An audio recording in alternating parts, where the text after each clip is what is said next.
भारत मातरम। मैं हिंदी में बोलने वाला हूँ। शायद कुछ यहाँ पर उपस्थित लोगों के लिए समस्या हो सकती है, लेकिन मैं तेलुगु नहीं बोल सकता, इसलिए आप मुझे माफ करेंगे और मैं जो बोल रहा हूँ समझने की कोशिश करेंगे। मंच पर इस कार्यक्रम में उपस्थित राष्ट्रीय स्वयंसेवक संघ प्रांत कार्यवाह श्री रमेश जी, श्रीनिवास जी,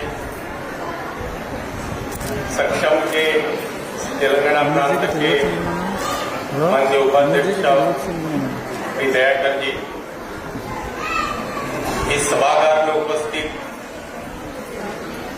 सभी मेरे दिव्यांग भाइयों बहनों, अभिभावक, पेरेंट्स एवं अन्य सज्जन शक्ति, मातृशक्ति, हम यहाँ पर सभागार में बैठे हैं। सभी लोगों ने कुछ न कुछ अलग रंग के कपड़े पहने हैं। हमारी प्रकृति में भी अलग अलग रंग की छटाएं होती हैं। हर व्यक्ति दूसरे व्यक्ति से अलग होता है। यही हमारी भारत की भी विशेषता है। हम अनेकता में एकता को ढूंढते हैं। विविधता ही और हमारी पहचान है। सक्षम का ये मानना है कि दिव्यांगता प्रकृति में अंतर्निहित विविधता का ही एक पहलू है। ये कोई अलग नहीं है। सभी मानव में कुछ न कुछ दिव्य गुण होते हैं और इसलिए हर व्यक्ति वो दिव्यांग है या नहीं है, लेकिन वो एक जैसा है। और इसलिए सक्षम का नाम रखते समय इसको ध्यान में रखते हुए समदृष्टि क्षमता विकास ऐसा नाम रखा हुआ है। दिव्यांग व्यक्तियों की तरफ देखने की जो दृष्टि है वो हमारी समकक्ष होनी चाहिए। ये तो बेचारा है, ये दिव्यांग है। अभी कुछ समय पहले हमने इस मंच पर कुछ कार्यक्रम देखे। एक बच्चे ने हमारे सामने, जो ऑटिस्टिक चाइल्ड था, उसने गाना गाया, कुछ वाद्य का वादन किया, काफी अच्छा किया। जो दिव्यांग नहीं है वो भी बच्चा शायद इतना अच्छा गा नहीं सकेगा या इतना अच्छा बजा नहीं सकेगा। और इसलिए दिव्यांग व्यक्ति बेचारा नहीं है, उसको सिर्फ आवश्यकता है समझने की, समझकर उसके साथ व्यवहार करने की। और इसलिए इस समाज में बहुत पहले से दिव्यांगता क्षेत्र में काम करने वाली बहुत संगठनाएं हैं। अभी यहाँ पर भी कुछ संगठन के प्रतिनिधि जो एनजीओ है वो यहाँ पर आए हुए हैं, लेकिन साधारणतः हर दिव्यांग संस्था वो किसी विशिष्ट दिव्यांग व्यक्ति के लिए काम करती है।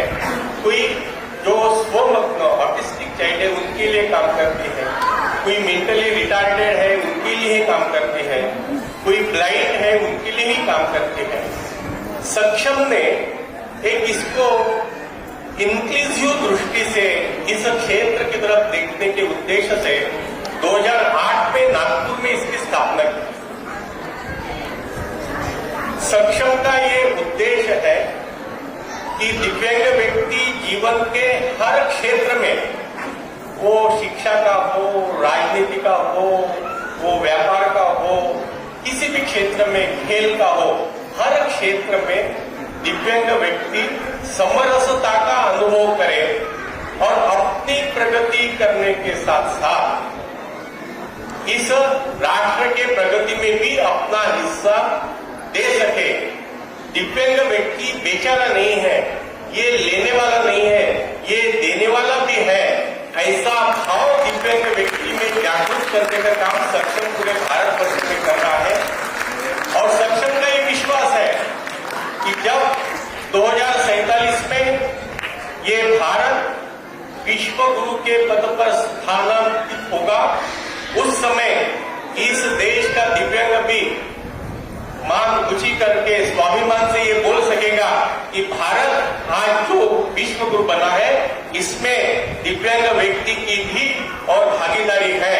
इस प्रकार का दिव्यांग व्यक्ति समाज में खड़ा हो, ऐसा प्रयास सक्षम कर रहा है। 2008 से सक्षम की ये यात्रा चल रही है। सक्षम ने अभी तक के लगभग पूरे भारतवर्ष में 300 जिलों में हम काम करते हैं। हर जिले में कार्यकर्ता की रुचि, वहां की जो आवश्यकता है, वो ऐसा ध्यान में रखते हुए अलग अलग जगह अलग अलग प्रकार से काम चलते हैं।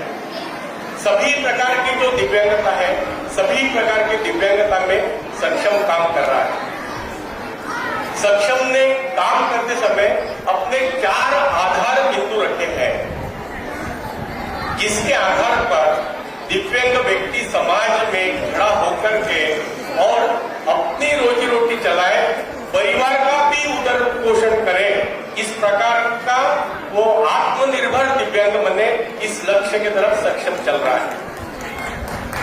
हम सब जानते हैं जो समाज में आज स्थिति है, जो बच्चा दिव्यांग नहीं है लेकिन जब वो 21 साल का हो जाता है, 22 साल का हो जाता है, उसके पश्चात घर के लोग, माता पिता वो देखते हैं कि ये कमाना शुरू कर रहा है कि नहीं कर रहा है। अगर कोई व्यक्ति कमाता नहीं है तो उसकी तरफ समाज की तो छोड़ो, घर के भी लोगों की देखने की दृष्टि बदल जाती है। और ये तो फिर दिव्यांग है, ये अपने आप पर कुछ कर नहीं सकता है, इसके सहायता की जरूरत है।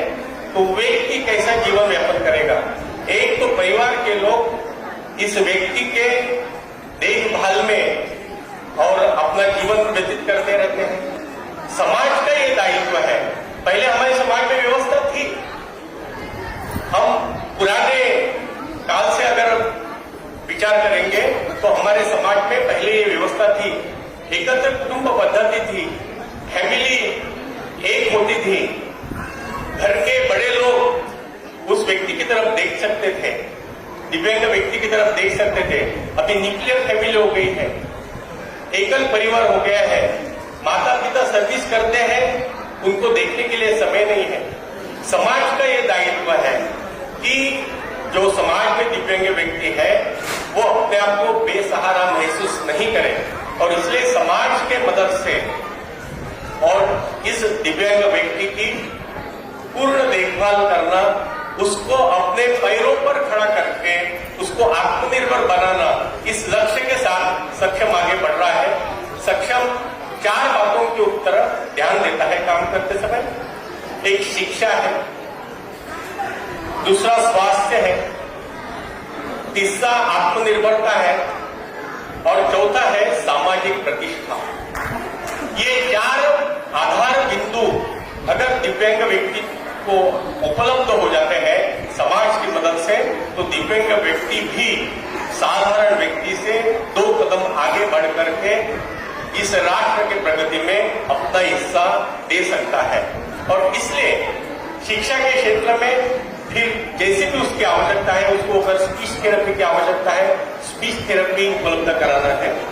जो आंखों से देख नहीं सकते उनके लिए ब्रेल या अन्य जो हमारे सॉफ्टवेयर है उसके माध्यम से, ऑडियो बुक लाइब्रेरी के माध्यम से उसकी शिक्षा की सामग्री उपलब्ध कराना, ये सक्षम का काम भारत में कई जिलों में चल रहा है। स्वास्थ्य के आधार पर सक्षम द्वारा अर्ली इंटरवेंशन करके और उसका निदान करना, बच्चा जब छोटा है उसी समय उसको डायग्नोस करना और आवश्यक उसकी जानकारी उसके माता पिता को देना, उसका जो सही इलाज है वो करना। अगर ये शुरुआत के दिनों में ये अगर हम कर सकते हैं तो काफी हद तक हम दिव्यांगता की जो समस्या है सुलझा सकते हैं। तीसरा बिंदु है हमारा, दिव्यांग व्यक्ति अपने पैरों पर खड़ा होना, उसको अगर शिक्षा प्राप्त होती है, स्वास्थ्य की सुविधा मिलती है, तो उसको आत्मनिर्भर बनाना, उसको स्किल ट्रेनिंग देना, टेक्निकल ट्रेनिंग देना, जिसके कारण एक तो वो नौकरी करने के काबिल बने। अगर नौकरी करने के काबिल बनता है तो उसको